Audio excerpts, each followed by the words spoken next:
Friends, இன்றைக்கி கீதா மாமி ரெசிபீஸில் millets வச்சு கிச்சடி பண்ண போகிறோம். குதிரைவாளி கிச்சடி தான். அதுக்கு நான் ஒரு டம்ளர் குதிரைவாளியை ஊற வச்சுட்டுருக்கேன்.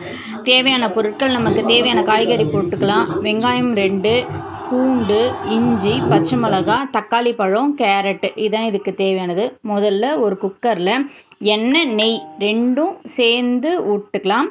வெறும் நெய் மட்டும் விட்டோம் அப்படின்னா ட்ரை ஆகிடும். ஸோ சரிசமமாக எடுத்துக்கோங்க. நெய் ஒரு ஸ்பூன்னா எண்ணெய் ஒரு ஸ்பூன் எடுத்துக்கோங்க.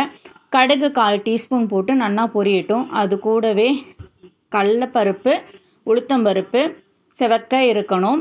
இது எல்லாமே ஒவ்வொரு டீஸ்பூன், கடலைப்பருப்பு உளுத்தம்பருப்பு ஒவ்வொரு டீஸ்பூன் போட்டுக்கோங்க. இது கூடவே முந்திரி வந்து ஆப்ஷனல், உங்களுக்கு வேணும்னா நீங்கள் சேர்த்துக்கலாம். நான் இன்றைக்கி ஒரு 7-8 முந்திரி போட்டிருக்கேன். அது முந்திரி கொஞ்சம் செவந்த உடனே வெங்காயம், பச்சை மிளகாய், கேரட்டு, இஞ்சி வச்சுருக்கேன். பூண்டு வந்து வேணுங்கிறவா சேர்த்துக்கோங்க. நான் பூண்டு சேர்த்துக்கல, ஆனால் நான் சொல்லியிருப்பேன் பூண்டுன்னு சொல்லிவிட்டு. பூண்டு வேணும்னா நீங்கள் சேர்த்துக்கோங்க. நான் இன்றைக்கி பூண்டு சேர்க்கலை. கறிகாய் என்ன வேணால் நம்ம போட்டுக்கலாம். கேரட்டு, பீன்ஸு, காலிஃப்ளவர், கேப்சிகம் அந்த மாதிரி போட்டுக்கலாம். நான் இன்றைக்கி கேரட் போட்டுருக்கேன். இது கொஞ்சம் நல்லா வதங்கட்டும். இது கூடவே தக்காளி பழமும் போட்டுடலாம். குக்கர்னால் கொஞ்சம் ஈஸியாக இருக்குன்றதுனால தான் குக்கரில் செய்கிறோம். இது வந்து எங்கள் ஆத்துக்கார் தான் செய்கிறாரு. அவருக்காக நானே செஞ்சுக்கிறேன் அப்படின்ட்டாரு. ஒரு 6 கருவேப்பிலையே நம்ம உருவி போட்டுக்கலாம்.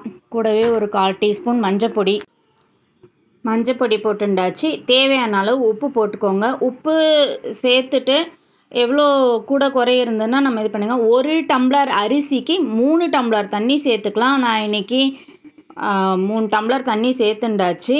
எக்ஸ்ட்ராவாக 1 டம்ளர் சேர்த்துட்டா நல்லாவே இருக்கும், குழைய இருக்கும். இதுனா கொஞ்சம் உதிரியாக இருக்கும். ஒரு டம்ளர் அரிசிக்கு 3 டம்ளர் தண்ணி சேர்த்துக்கோங்க. 2 விசில் விட்டு இறக்கிடலாம். அவ்வளோதான், நம்மளோட சுட மில்லட்ஸ் கிச்சடி ரெடி ஆகிடுது. இது நான் குதிரைவாளியில் ட்ரை பண்ணியிருக்கு.